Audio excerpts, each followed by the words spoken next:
तो सबसे पहले देखते हैं फॉर लूप का सिंटैक्स। जैसे ये देखिए,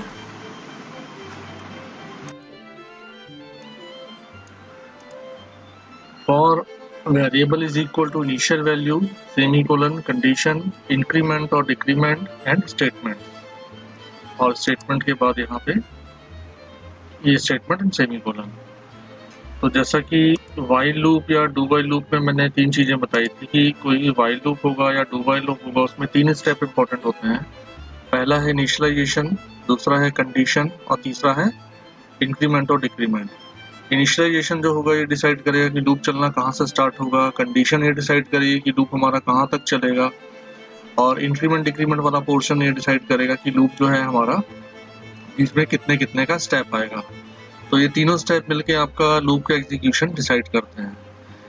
तो वाइल लूप में जो है, वाइल या डू वाइल में जो है, इसके सिंटेक्स में सिर्फ कंडीशन लिखने का ऑप्शन है। इनिशियलाइजेशन हम अलग से करते हैं लूप के ऊपर, और इंक्रीमेंट डिक्रीमेंट जो है एज पर रिक्वायरमेंट हम लूप के अंदर करते हैं, पर ये दोनों ऑप्शनल हैं। पर नॉर्मली यदि लूप हमारा फिक्स पैटर्न का हो तो हम इन तीनों स्टेटमेंट को एक साथ भी लिख सकते हैं, और नॉर्मली ये तीनों स्टेटमेंट लिखने की जरूरत पड़ती है, इसलिए फॉर लूप में जो है ये तीनों स्टेटमेंट को एक ही साथ इंटीग्रेट किया गया है। तो देखिए फॉर लूप है जैसे, तो इसमें पहला स्टेप है आपका variable is equal to initial value, मतलब इनिशियलाइजेशन हो गया, सेमीकोलन, फिर दूसरा आ गया कंडीशन, और फिर आ गया आपका इंक्रीमेंट और डिक्रीमेंट। तो ये आपके तीन स्टेप हैं जो कि वाइल लूप या डू वाइल में हम अलग अलग लिखते हैं, पर यहाँ पे हमको एक साथ लिखना है, और बीच में आ गए आपके स्टेटमेंट्स। तो इसको एग्जांपल से देखते हैं, और इसका एग्जांपल में आपको यहाँ ये देखना जरूरी है कि ये जो लूप चलेगा इसमें तीन स्टेटमेंट हैं, तो इनका जो लूपिंग सीक्वेंस होगा वो क्या होगा। जैसे कि प्रोग्राम में कोई लाइन ऊपर नीचे लिखी है तब तो उसमें कोई कंफ्यूजन नहीं होता, क्योंकि जो लाइन ऊपर लिखी है वो डेफिनेटली ऊपर चलेगी, जो लाइन नीचे लिखी है वो बाद में चलेगी। और यहाँ पे तीन स्टेटमेंट है, वो तीनों एक ही लाइन में लिखे हैं, तो इनका आपको ये क्लियर होना जरूरी है कि ये जो लूपिंग स्टेटमेंट में तीनों स्टेटमेंट कब कौन सा स्टेटमेंट चलेगा। तो देखिए इस एग्जांपल से हम समझते हैं। नीचे लिखा है for I integer I, for I is equal to 0, I is less than or equal to 10, and I is equal to I plus 1. And we can also write in place of I is equal to I plus 1, we can also write I plus plus. तो सबसे पहले I is equal to 1। अब देखिए इसमें तीन statement है, initialisation है, condition है और इंक्रीमेंट है। तो इनिशियलाइजेशन जो होगा ये सबसे पहले होगा और इसके बाद होगी कंडीशन चेक। तो जैसे कि यहाँ पे लिखा भी हुआ है कि ये वाला स्टेप जो है ये फर्स्ट टाइम एग्जीक्यूट होगा। फर्स्ट टाइम क्या होगा, इनिशियलाइजेशन होगा और कंडीशन चेक होगी। तो इनिशियलाइजेशन मतलब आई की वैल्यू 1 हुई और कंडीशन चेक हुई। तो कंडीशन जब ट्रू होगी तो लूप के अंदर जाएगा और आई की वैल्यू प्रिंट करेगा, तो क्या प्रिंट होगा 1।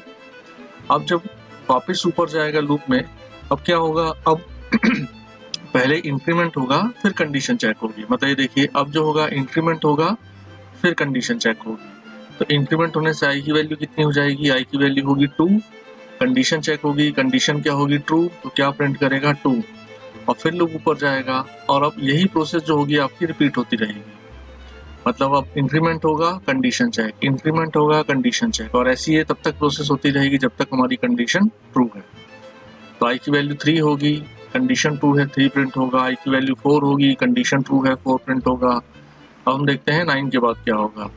तो आई की वैल्यू 9 होगी, कंडीशन ट्रू चेक होगी, कंडीशन ट्रू होगी तो 9 प्रिंट होगा, फिर आई की वैल्यू 10 होगी।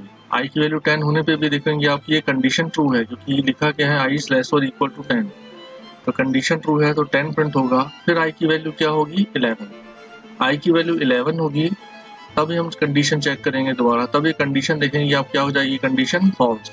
और अब ये कंडीशन फॉल्स होगी तो आपका क्या होगा, ये लूप से आ जाएगा बाहर।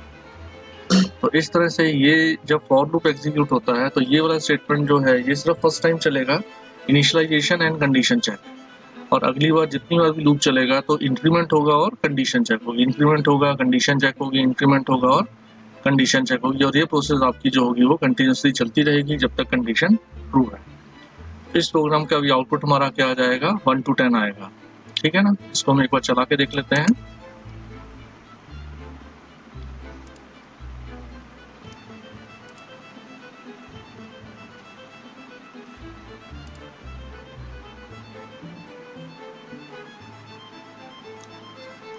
for 1 dot c.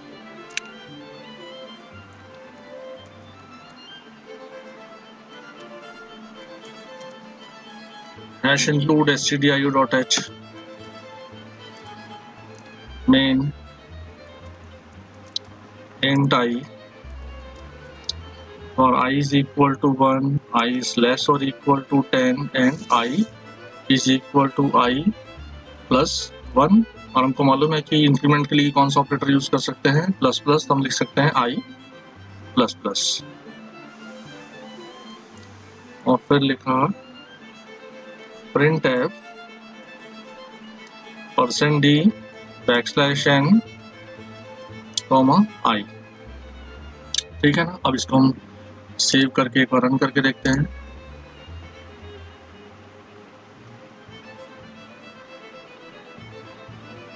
तो देखिए इस प्रोग्राम का आउटपुट क्या आएगा, 1 to 10। ठीक है ना। अब इस लूप को बिल्कुल सिंपली आपको जैसी भी सीरीज चाहिए वैसा आप इसको मोल्ड कर सकते हैं। जैसे i is equal to 1 to 10 लिखा है, पर मैंने i is equal to i plus plus की जगह लिख दी i plus equal to 2। That means i is equal to i plus 2। Increment कितने का होगा, 2 का इंक्रीमेंट होगा। अब हमारा आंसर जो होगा क्या आएगा, 1 3 5 7 9 इस तरह से आ जाएगा। अब इसमें और चेंज करके देखते हैं। यदि मैं इसकी i की इनिशियल वैल्यू कर देता हूँ 2, i की इनिशियल वैल्यू 2 कर देंगे तो आपका आंसर क्या आएगा, 2 4 6 8 10 इस तरह से आ जाएगा।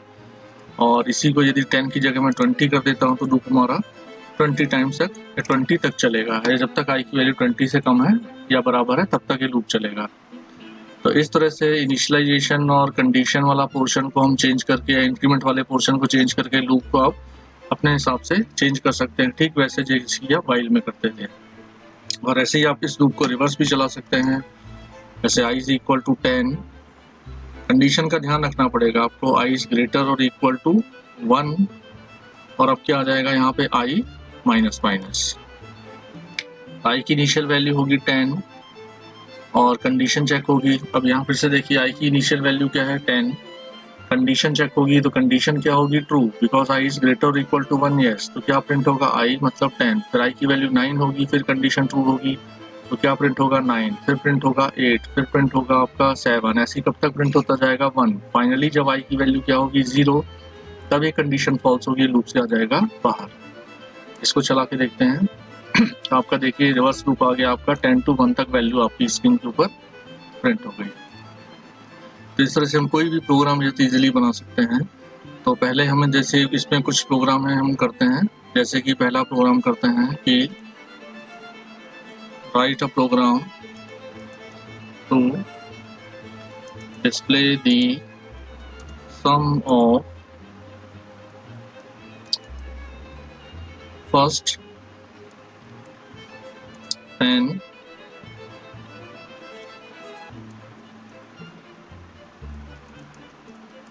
नेचुरल नंबर्स, मतलब 1 to 10 नंबर का सम करना है। तो यहाँ पे हालांकि 1 to 10 नंबर का सम करना तो लूप 10 to 1 भी चला सकते हैं, 1 to 10 भी चला सकते हैं, तो 1 to 10 तक ही चलाते हैं। i is equal to 1, i is less or equal to 10। मतलब पहले तो हम क्या करेंगे, वो नंबर जनरेट करेंगे जिसका कि सम करना है। ठीक है ना। तो ये प्रोग्राम जो हमने अभी बनाया था इसको मैं फिर से बना रहा हूँ और चला के देखते हैं। तो क्या आएगा आपका 1 to 10 नंबर आ गए। अब हमको करना है इनका एडिशन। तो एडिशन करने के लिए क्या करना पड़ेगा, यहाँ पे आप एक वेरिएबल लेंगे और इंटीजर t, जिसकी इनिशियल वैल्यू क्या देंगे, 0। ठीक है, इसकी इनिशियल वैल्यू क्या होगी, 0। अब t में हम उस नंबर को ऐड करते जाएंगे। तो यहाँ पे हम क्या करेंगे, इस प्रोग्राम में हमने लिखा t is equal to t plus i, t is equal to t plus i. तो t is equal to t plus i से क्या होगा, t में आपका वो नंबर क्या होता जाएगा, ऐड। जैसे देखिए मैं, और लास्ट में हम t की वैल्यू को प्रिंट करा लेंगे। देखिए मैं यहाँ थोड़ा एग्जांपल से इसको या एक्सप्लेन करता हूँ। जैसे कि वेरिएबल हमारे पास है, एक t है, दूसरा वेरिएबल है i।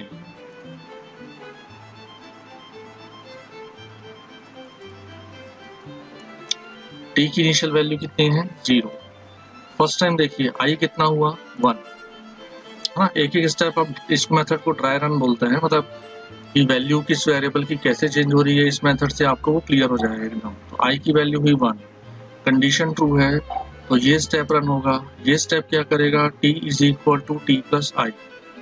तो टी अभी कितना है, अभी रिसेंट वैल्यू देखने के लिए आप यहाँ चेक कर सकते हैं कि टी अभी 0 है और आई कितना है 1, दोनों का एडिशन कितना हुआ 1, और दोनों का एडिशन 1 जो है वो कहाँ आ जाएगा, टी वेरिएबल में ही आ जाएगा। तो टी वेरिएबल की वैल्यू आपकी कितनी हो गई 1। इसके बाद लूप फिर से चलेगा, आई की वैल्यू क्या होगी 1, सॉरी आई की वैल्यू होगी 2, आई की वैल्यू 2 हुई। अब यहाँ पे क्या होगा 1 प्लस 2, 1 प्लस 2 मतलब ये कितना हो गया एडिशन 3, तो टी में कितना आ गया 3। इसके बाद आई की वैल्यू कितनी हुई 3, क्योंकि आई की वैल्यू तो देखिए सिक्वेंशली 1 to 10 इंक्रीज होती जाएगी, तो आई की वैल्यू हुई 3, तो t is equal to t plus i, t plus i. इस स्टेटमेंट का मतलब है कि current value of t plus i ये ऐड होगा और वो टी में ही स्टोर हो जाएगा। तो टी की अभी वैल्यू कितनी है 3, आई की वैल्यू कितनी है 3, दोनों का एडिशन कितना हुआ 6, 6 कहाँ जाएगा टी में, तो टी की वैल्यू हो गई 6। फिर आई की वैल्यू कितनी हुई बढ़ के 4, फिर इन दोनों का एडिशन जो होगा कितना होगा 10, तो टी की वैल्यू हो जाएगी 10। फिर आई की वैल्यू हुई 5, आई की वैल्यू 5 होगी तो यहाँ एडिशन कितना आ जाएगा 15। फिर इसकी वैल्यू हुई 6, तो यहाँ एडिशन कितना आ जाएगा 21। फिर इसकी वैल्यू हुई 7, तो इन दोनों को जोड़े तो एडिशन कितना आ जाएगा 28। फिर कितनी वैल्यू हुई आई की 8, इन दोनों को ऐड करेंगे तो एडिशन कितना आ जाएगा 36। फिर इसकी वैल्यू कितनी हुई 9, 9 अब यहाँ पे ऐड करेंगे तो एडिशन कितना आ जाएगा 44, और अब हम यहाँ पे ऐड करेंगे कितना, सॉरी 45 आएगा 45, और अब हम यहाँ पे ऐड करेंगे कितना 10, तो एडिशन कितना आ जाएगा 55। एडिशन टी की वैल्यू होगी 55, इसके बाद आई की वैल्यू कितनी होगी 11, और जब आई की वैल्यू 11 होगी तो यहाँ पे कंडीशन क्या होगी फॉल्स, और ये लूप से सीधा बाहर आ जाएगा। बाहर मतलब इस प्रिंटफ स्टेटमेंट पे आ जाएगा, और इस प्रिंटफ स्टेटमेंट पे जैसे ही आएगा तो ये टी की वैल्यू को प्रिंट कर देगा। मतलब 11 जो होगा ये इस टाइम ये लूप से बाहर आ चुका होगा, तो टी की वैल्यू अभी कितनी है 55, तो आंसर आपका क्या आ जाएगा 55। तो यहाँ पे हम मैसेज दे देते हैं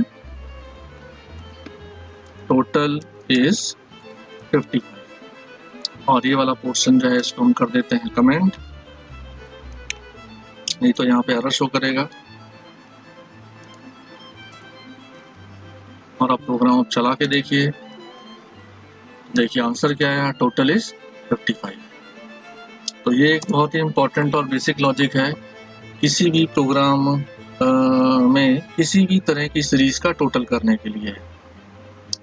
अब इसमें एक खास चीज है कि यहाँ हमने टी की देखिए इनिशियल वैल्यू क्या ली है 0, टी की वैल्यू यदि इनिशियल वैल्यू 0 नहीं लेते हैं तो क्या होगा, टी की इनिशियल वैल्यू 0 नहीं लेंगे तो हमको मालूम है जैसे कि सी लैंग्वेज में कोई भी वेरिएबल जो है वो बाय डिफॉल्ट किसी स्पेसिफिक वैल्यू से इनिशियलाइज नहीं होता है। वो वेरिएबल क्या होता है, इनिशियलाइज होता है गार्बेज वैल्यू से। मतलब कि अगर कोई वेरिएबल प्रोग्राम में हमने डिक्लेयर किया है जस्ट और उसकी वैल्यू प्रिंट करवा के देख रहे हैं तो वो कोई एक नंबर प्रिंट होगा, और आप देखेंगे वो नंबर कोई भी हो सकता है, तो हमारे वो किसी काम का नहीं है, और इसलिए हम उसको क्या बोलते हैं गार्बेज वैल्यू।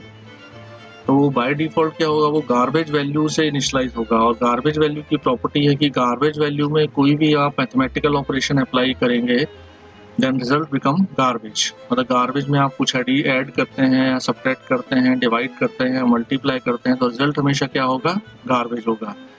तो यदि मैं यहाँ टी को इनिशियलाइज नहीं करता हूँ तो देखिए पहले स्टेप में टी की वैल्यू क्या होगी गार्बेज, जी लिख दे रहा हूं मैं, ठीक है। अब आई की वैल्यू कितनी हुई 1, 1 गार्बेज में ऐड होगा तो रिजल्ट क्या आएगा गार्बेज।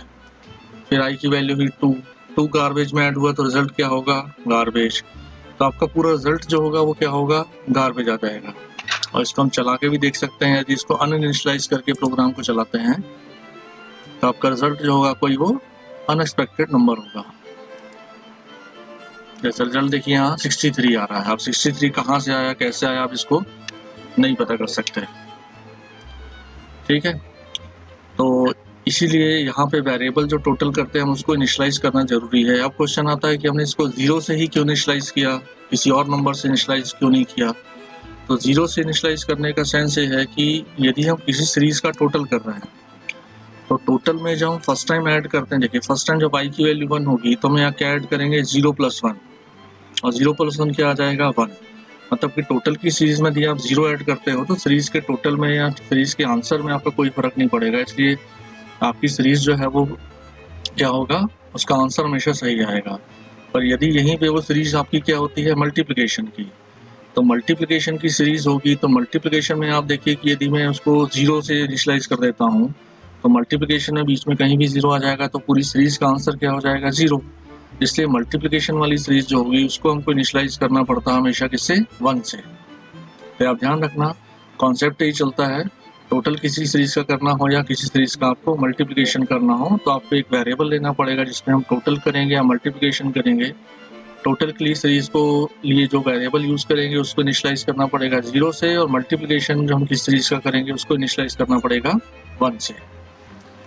अब इसी के अकॉर्डिंग हम एक प्रोग्राम और बनाते हैं, इम्पोर्टेंट प्रोग्राम है, इसको सेव एज कर देते हैं और टू नाम से। Write a program to calculate the factorial of any number. ठीक है ना, बहुत ही इंपॉर्टेंट और कॉमन प्रोग्राम है क्योंकि इसको हम कई तरह से करके देखते हैं, क्योंकि ये सिंपल अभी लूप से कर रहे हैं, फिर आगे चल के इसको फंक्शन से करेंगे, फिर रिकर्सिव फंक्शन से करेंगे। तो इस प्रोग्राम में देखिए हमको क्या करना है, फैक्टोरियल पहले यहाँ देख लेते हैं कि फैक्टोरियल मतलब क्या। जैसे फैक्टोरियल निकालना है 5 का, फैक्टोरियल ऑफ 5। फैक्टोरियल ऑफ 5 की डेफिनेशन ये होगी कि multiplication of that number up to 1, multiplication of that number up to 1, that means कि 5 into 4 into 3 into 2 into 1, that means result is 120। तो यहाँ पे भी हमको देखिए कि जैसे हमने 1 to 10 नंबर का एडिशन किया, यहाँ पे हमको क्या करना है, सीरीज का मल्टीप्लिकेशन करना है। तो मल्टीप्लिकेशन करना तो इजी है, बस यहाँ पे क्वेश्चन है कि हमको किसी मल्टीप्लिकेशन सीरीज कहाँ से कहाँ तक चलानी है। तो ये एक्चुअली में जिस नंबर का फैक्टोरियल होगा वहां से सीरीज स्टार्ट होगी और 1 तक चलेगी। मतलब जैसे फैक्टोरियल निकालना है 7 का, फैक्टोरियल ऑफ 7 क्या होगा, 7 into 6 into 4 into 5 into 4 into 3 into 2 into 1। तो इस तरह से सीरीज आएगी। मतलब जो लूप चलेगा, जिस नंबर का हमको फैक्टोरियल निकालना है उस नंबर से लेके 1 तक हमको चलाना पड़ेगा लूप। ठीक है ना। तो इसका मतलब कि यहाँ पे हम पहले यूजर से एक नंबर इनपुट करवा लेते हैं। यहाँ मैं वेरिएबल डिफाइन कर देता हूँ, कुछ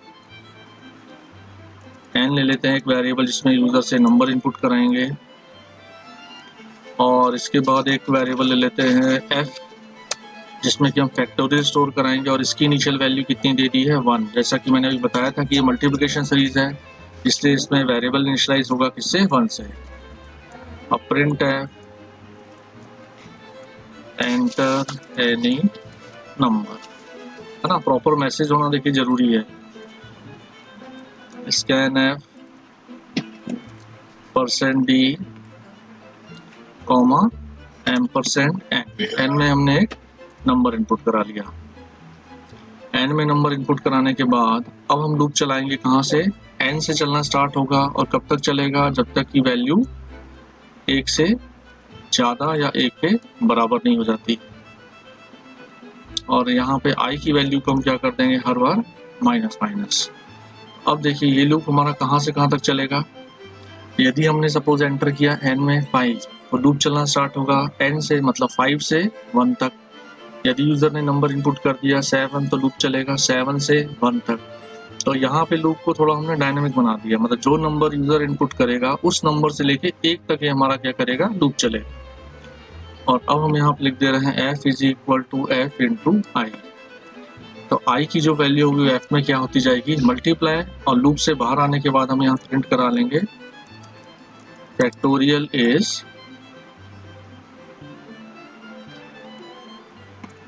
%d एंड वेरिएबल हमारा f है तो f। ठीक है, तो अब हम पहले इसको एक बार चला के देखते हैं, फिर इसका हम एग्जीक्यूशन देखते हैं कि ये कैसे चलेगा। ये वाले पोर्शन को मैं कमेंट कर दे रहा हूँ वापस।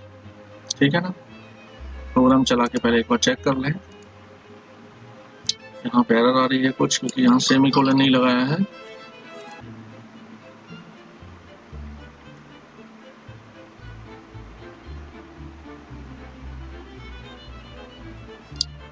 Enter any number, number enter किया 5, आंसर क्या है, फैक्टोरियल इज 120। फिर नंबर हमने इनपुट किया,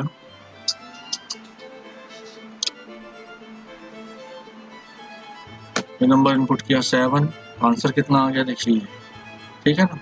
और यहाँ पे ये भी ध्यान रखना कि हर नंबर का फैक्टोरियल यहाँ पे नहीं आएगा, मतलब यदि आप कोई बड़ा नंबर एंटर करेंगे तो उसका फैक्टोरियल यहाँ पे सही नहीं आएगा।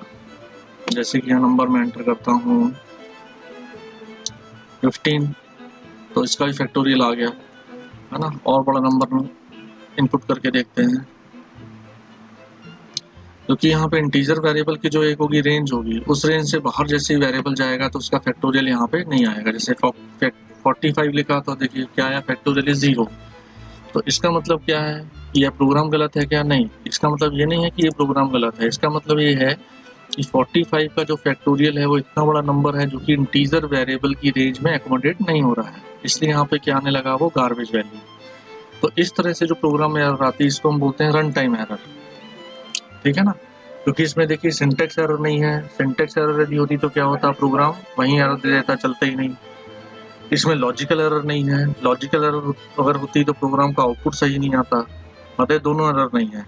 पर इस प्रोग्राम में क्या प्रॉब्लम है कि कभी ये प्रोग्राम ठीक चलता है, कुछ नंबर के लिए प्रोग्राम ठीक चल रहा है और कुछ नंबर के लिए प्रोग्राम सही नहीं चल रहा है। इसका मतलब प्रोग्राम एरर कौन सी है, रन टाइम। कि यूजर यदि वो इनपुट कर रहा है वो एंट्री इनवैलिड होगी तो प्रोग्राम में क्या होगा, आंसर भी आपका गलत आने लगेगा। तो ये एरर भी आपको समझ में आनी चाहिए कि क्यों एरर आ रही है। मतलब कि इंटीजर वेरिएबल जो है इसका साइज जैसे आपको मालूम है कितना होता है, हम कोड ब्लॉक में काम कर रहे हैं तो 4 बाइट होता है। तो 4 बाइट की जो रेंज होगी वो नंबर जो होगा अगर उससे बड़ा होगा तो उसमें एकोमोडेट नहीं होगा, तो इसलिए यहाँ पे क्या हो जाएगा, आंसर आ जाएगा 0 या कोई और गार्बेज वैल्यू, है ना। अब इस प्रोग्राम को हम समझते हैं कि कैसे आया आउटपुट इसका। देखिए यहाँ पे वेरिएबल मैंने लिया है क्या, f,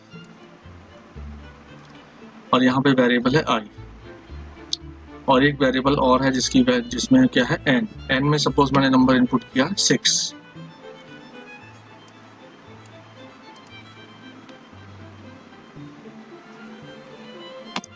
तो f की वैल्यू जो है इनिशियल कितने की, हमने 1 से। लूप चलना स्टार्ट हुआ, i की वैल्यू कितनी हुई सबसे पहले, 6, क्योंकि लूप चलेगा क्या चलेगा, 6 to 1 तक चलेगा, तो i की वैल्यू हुई 6। सबसे पहले क्या हुआ, f into i, f मतलब 1, i मतलब 6, तो ये f की वैल्यू कितनी कर देगा, 6। फिर i की वैल्यू कितनी होगी, i की वैल्यू होगी कम होके 5। फिर f into 6 मतलब 6 into 5 अब कितना होगा, 30। फिर f की वैल्यू हुई कम, ये कितना हो गया, 120। फिर इसकी वैल्यू कितनी हुई, सॉरी यहाँ पे एक मिनट,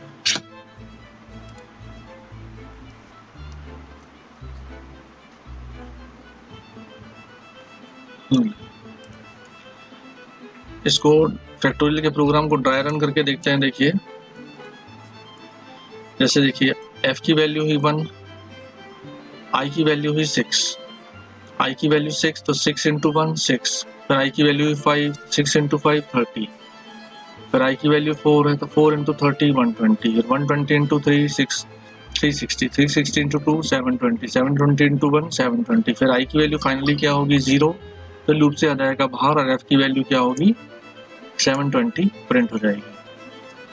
तो यहाँ पे लूप हालांकि 1 to 6 to 1 लूप चला है, तो 1 to 6 भी लूप चलाएंगे तो क्या होगा, आंसर आपका सेम आएगा, क्योंकि मल्टीप्लिकेशन जो है वो आपका कम्यूटेटिव लॉ को फॉलो करता है, इसलिए आपका जो आंसर है वो दोनों ही तरह से आप मतलब x into y लिखो या y into x लिखो, आंसर सेम आएगा। तो 1 to 6 भी लूप चला सकते थे, पर एज पर डेफिनेशन जो है फैक्टोरियल की वो क्या है कि multiplication of that number up to 1, तो इसलिए हम लूप नॉर्मली नेगेटिव को ही या रिवर्स लूप ही चलाते हैं, ठीक है ना। तो अब मैं कुछ प्रोग्राम इसके करने के लिए दे रहा हूँ आपको फॉर के।